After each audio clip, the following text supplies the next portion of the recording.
नमस्कार। आप सभी का एक बार फिर से स्वागत है हमारे YouTube चैनल प्रेम की बात आपके साथ में।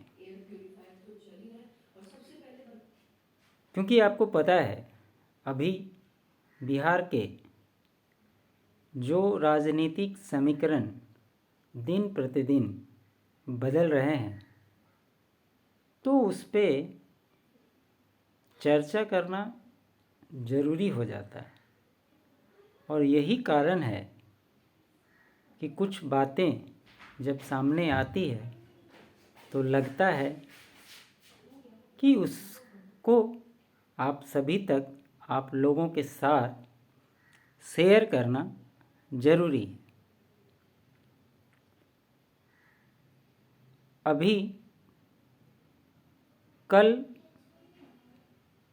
जिस प्रकार से नीतीश कुमार ने जदयू कार्यालय का दौरा किया,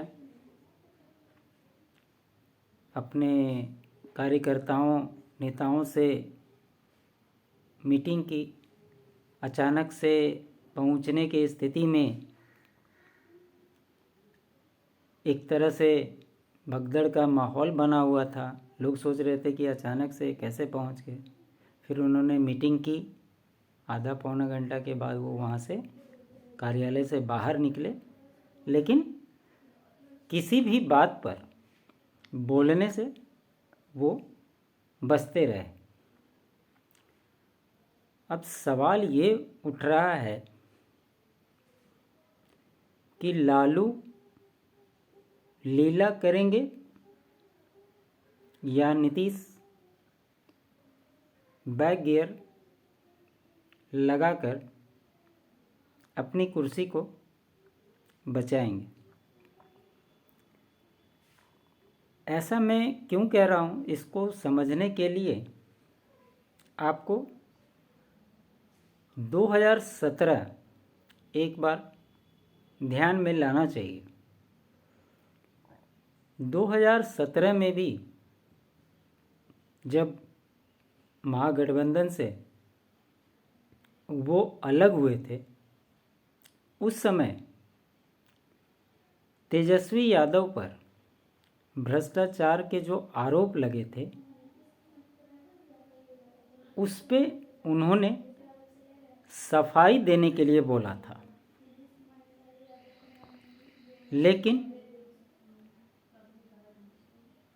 राजद की ओर से और तेजस्वी यादव ने उसमें कोई भी सफाई नहीं दी थी। इसी बात को मुद्दा बनाते हुए उन्होंने महागठबंधन की सरकार से नाता तोड़ा और बीजेपी के साथ फिर सरकार बना लिया। इसमें एक बात यह भी सुनने को मिली कि उस समय नीतीश कुमार के सूत्रों ने जानकारी दी थी कि लालू यादव सरकार को गिराने वाले हैं और वो चाह रहे हैं कि तेजस्वी यादव को मुख्यमंत्री बनाए। जैसे ही ये बात उनके कान में पड़ी, उन्होंने एक बहाना दिया और सरकार से हाथ खींच लिया और फिर बीजेपी के साथ सरकार में शामिल होकर के उन्होंने फिर से सरकार चलाई। अब इसमें सवाल ये उठता है कि लालू यादव और उनकी लीला क्या हो सकती है। आपको पता है 2022 में सरकार के गठन के बाद से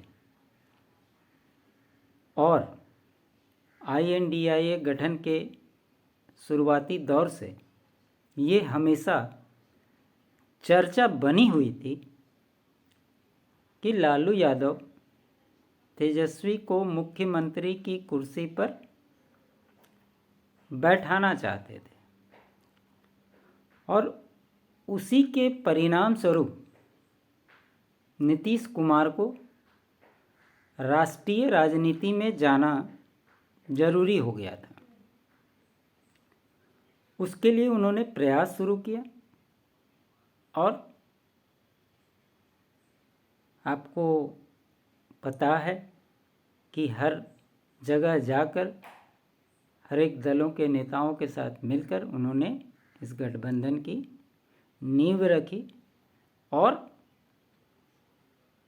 समय बीतते बीतते आज की स्थिति क्या है यह भी किसी से छुपी हुई नहीं है। जब से उन्होंने जदयू के राष्ट्रीय अध्यक्ष का पद संभाला है तब से लालू यादव को ये लगता है कि पता नहीं आगे नीतीश क्या फैसला ले लें और इसका डर कहीं न कहीं दिखता है।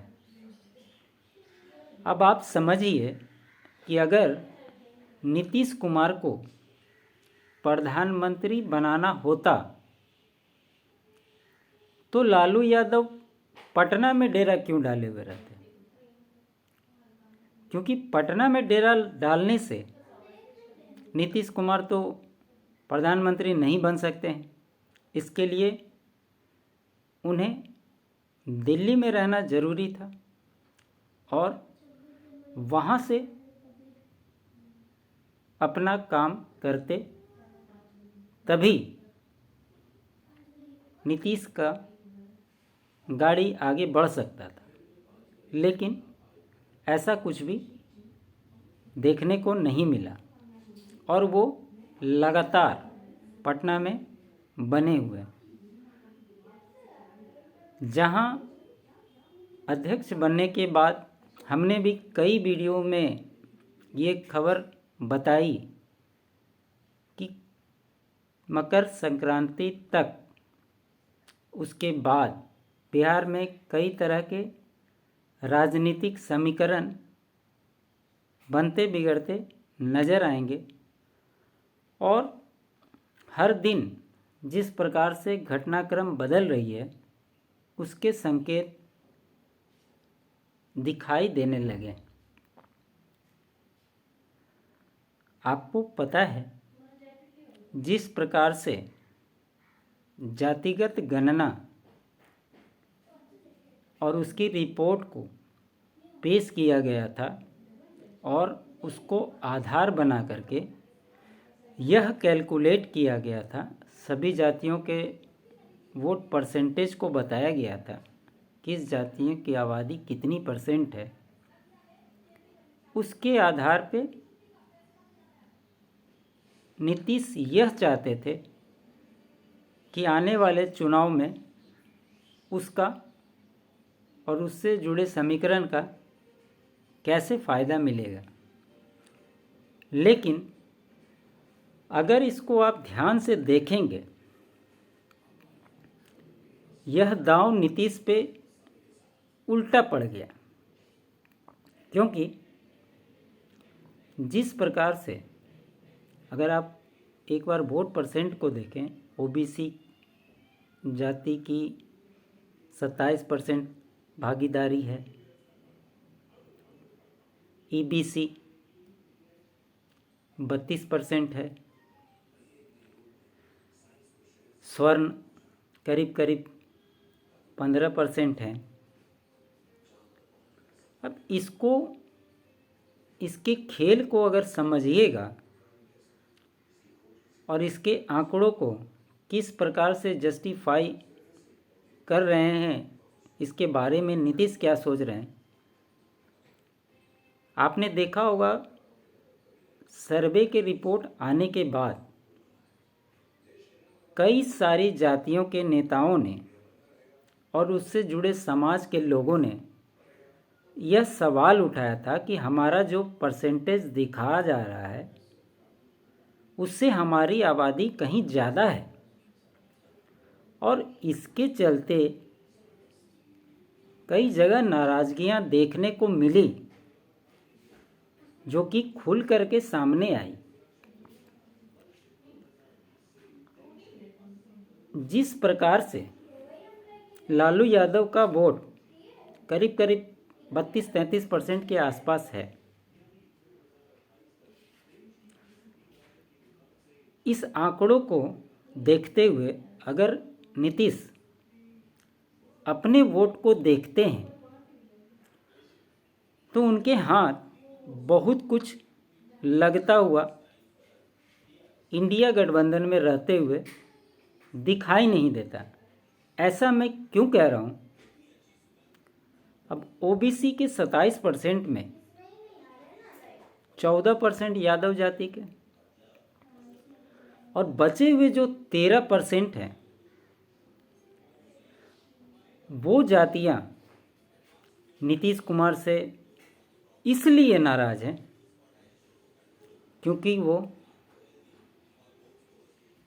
यादवों के साथ मिल करके महागठबंधन की सरकार चला रहे हैं। तो ऐसे में वो जो 13% वोट है वो निश्चित तौर पे नीतीश कुमार को जाता हुआ नहीं दिखता है, वो 0% वोट पे आ जाता है। अब रही बात ईबीसी समाज की, तो सवाल ये उठता है कि आखिर नीतीश क्या करेंगे। ईबीसी समाज को वो साधने की कोशिश करेंगे और ईबीसी समाज उनको वोट क्यों करेगी। तो जिस प्रकार से अभी एनडीए गठबंधन और आईएनडीआईए गठबंधन को अगर आप कमोबेश देखेंगे, इन दोनों के दरमियान जो खाई बनी हुई है वो आखिर कैसे भरेगी, इसी के अंक गणित को जोड़ने में लगे हुए हैं। कल आपने देखा होगा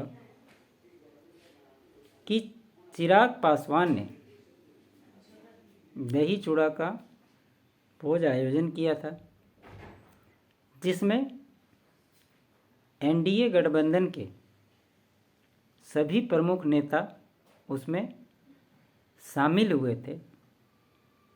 इवन महागठबंधन के भी कुछ नेता उसमें शामिल हुए थे, और बिहार के राज्यपाल वह भी वहाँ पर आए थे। और जिस प्रकार से उन्होंने मिलकर, जिस प्रकार से उनकी बॉन्डिंग देखने को मिली, उससे तो ये साफ दिखता है कि एनडीए जिस मजबूती के साथ, जिस एकजुटता के साथ अपने आप को दिखा रही है, उसके विपरीत इंडिया गठबंधन जो है वो कहीं दूर दूर तक नहीं दिखता। ऐसे में नीतीश कुमार बैक गियर लगा करके अपनी सरकार को बचाने के प्रयास कर रहे हैं, और वही आखिरी विकल्प उनके पास बचता हुआ दिख रहा है। क्योंकि लालू यादव को बिहार में सरकार बनाने के लिए 5-6 सीटें ही कम पड़ रही है, और ऐसे में कहीं अगर जदयू के कुछ विधायक टूटकर लालू यादव के शरण में चले जाएं और कुर्सी का खेल नीतीश कुमार के साथ हो जाए, इस चीज़ों को देखते हुए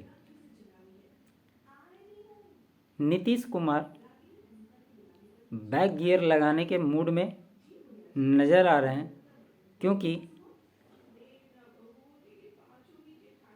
उसके अलावा कोई विकल्प दिख नहीं रहा है। पिछले दिनों जिस प्रकार से आपने देखा होगा, जेडीयू विधायक, कुछ विधायकों की बैठक हुई थी, हमने भी बताया था। शुरुआती दौर में ये कहा जा रहा था कि ये विधायक नाराज चल रहे हैं। बाद में ये खबर आई थी कि वो नीतीश कुमार को महागठबंधन में रोकने के लिए एकजुट हो रहे, और उसी की चर्चा उन्होंने की थी। इन सारे चीज़ों को देखते हुए बाद में नीतीश कुमार ने उन लोगों को बुलाया, नील डाउन करवाया, सारी बातें समझी, और सब कुछ देखते हुए उन्होंने ये तय किया कि अगर लालू कुछ एक्शन करें उससे पहले वो अपना बैक गियर लगाकर गाड़ी को सीधा कहाँ पहुँचेगा, स्टेशन आपको पता ही है। और ऐसे में देखना दिलचस्प होगा कि लालू की लीला काम आएगी या उससे पहले नीतीश कुमार अपना बैक गियर लगाकर मुख्यमंत्री पद के सुरक्षित रख सकते हैं, क्योंकि उन्हें बहुत अच्छे से पता है बहुत छोटी सी बातों पर भाजपा और नीतीश की बातें अटकी पड़ी हुई है, और वो सिर्फ सीएम की कुर्सी है। अब देखना ये होगा कि क्या 2024 के चुनाव तक भाजपा और नरेंद्र मोदी नीतीश कुमार को सीएम बने रहने देंगे, या वो 2025 तक जाएगा। किस प्रकार के समीकरण बनेंगे, इसी नेगोशिएशन पे बात फंसी हुई है, और आने वाले 22 तारीख के बाद से 26 तारीख के बीच में कुछ बड़ा निश्चित तौर पे बिहार की राजनीति में आपको देखने को मिलेगा। छोटे से पॉइंट आउट में मैं ये आपको बता रहा हूँ, जिस प्रकार से अध्यक्ष बनने के बाद तेजस्वी यादव का ऑस्ट्रेलिया दौरा कैंसिल होना, मोदी जी का बिहार दौरा स्थगित होना, नीतीश कुमार का उत्तर प्रदेश दौरा रद्द होना, राम मंदिर के कार्यक्रम का न्योता स्वीकार करना और उसमें शामिल होना, उसके बाद नरेंद्र मोदी का कार्यक्रम बिहार में होना, एक बड़े विशेष पैकेज की बात जो पहले की गई थी उस पे भी मैंने चर्चा की थी।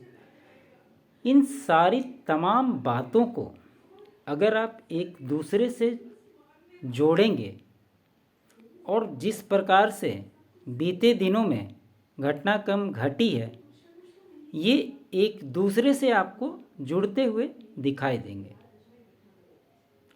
आज के लिए इतना ही। मेरा ये प्रयास कैसा लगा मुझे ज़रूर बताएं। अच्छा लगे लाइक करें, कमेंट करें, शेयर करें। सब्सक्राइब नहीं किया है तो सब्सक्राइब ज़रूर करें। बहुत बहुत धन्यवाद।